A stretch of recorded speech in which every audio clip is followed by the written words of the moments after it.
ಬಂಧನ.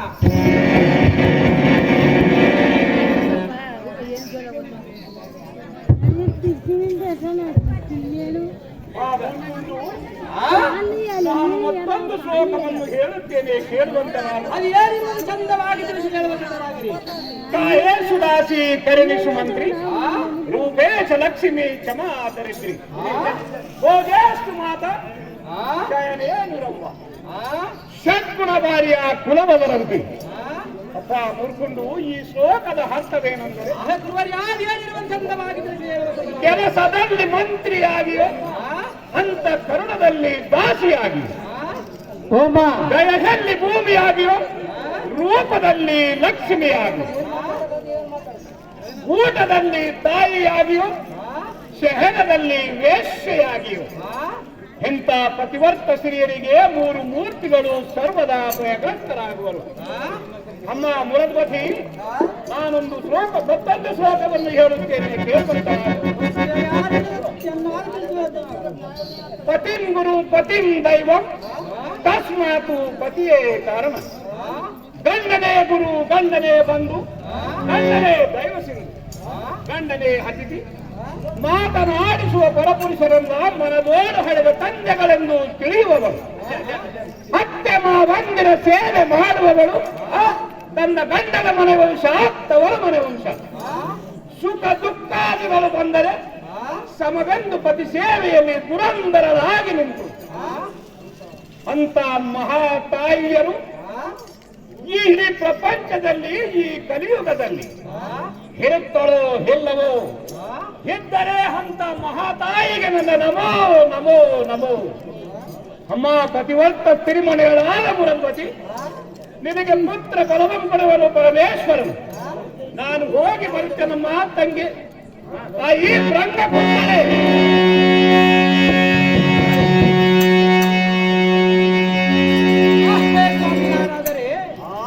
ಈ ಭವಕ್ಕೆ ಬಿದ್ದು ಒದ್ದಾಡುವ ನಮ್ಮಂತ ದುರಾತ್ಮ ದೂರದೃಷ್ಟನ, ಭವತ್ತಿಗೆ ಬಿದ್ದು ಒದ್ದಾಡುವ ನಮ್ಮಂತ ಪಾಪಿಷ್ಟರ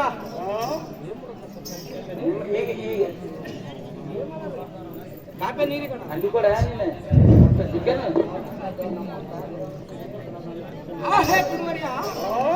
ಸ್ವಾಮಿ ನಾರಾದರೆ, ಈ ಭವತ್ತಿಗೆ ಬಿದ್ದು ಒದ್ದಾಡುವ ನಮ್ಮಂತ ದುರಾತ್ಮರ ಶಿವಮಂತ್ರ ಉಪದೇಶ ಮಾಡಿపోದ, ಉಪದೇಶ ಮಾಡಿపోಗಿ ನನ್ನ ವಂಶಕ್ಕೆ, ನನ್ನ ವಂಶ ಕುಡಿ ಉರಿವಂತ ಮಾಡಿದ್ದೀರಿ ಸ್ವಾಮಿ. ಹೋಗಿ ಬರುವಂತಕ್ಕರಾಗಿರಿ ಸ್ವಾಮಿ ನಾರಾದರೆ.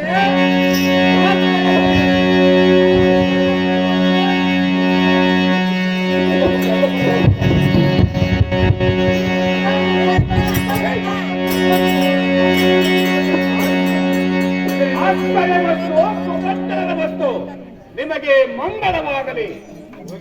ಹೋಗಿ ಬರುತ್ತೇನೆ. ನಾರಾಯಣ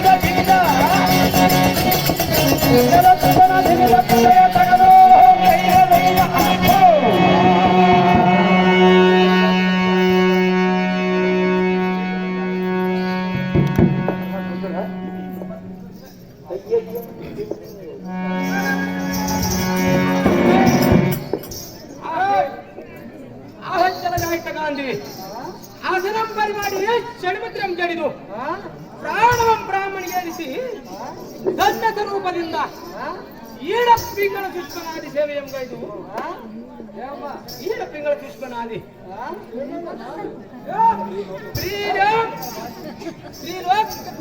ಶ್ರೀಲೋಕ ಸಂಗಮದಲ್ಲಿ ತಳಕ ಜೋತ್ರ ಲಿಂಗವಂ ನನ್ನ ಭಕ್ತಿ ಪಾಶದಿಂದ ಮುಖ್ಯ ಬಿಗಿದು ಕಡೆಗೆ ನಿಲ್ಲಿಸಿ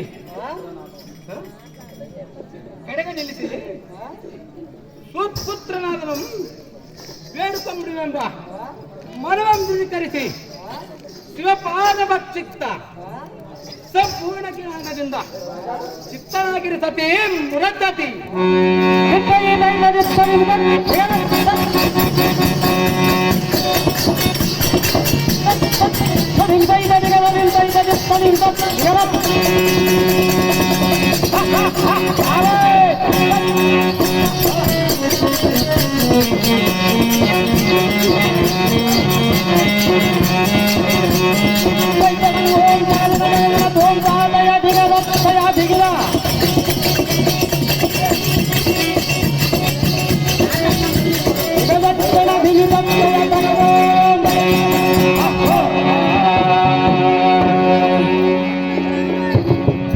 ತಿಳಿಸುವುದಂದರೆ ಇದೇ ಸಿರಕರ ಗ್ರಾಮದ ಕಂಬರು ಬಡಿಗೆರು ಮಾನಪ್ಪ ಇವರು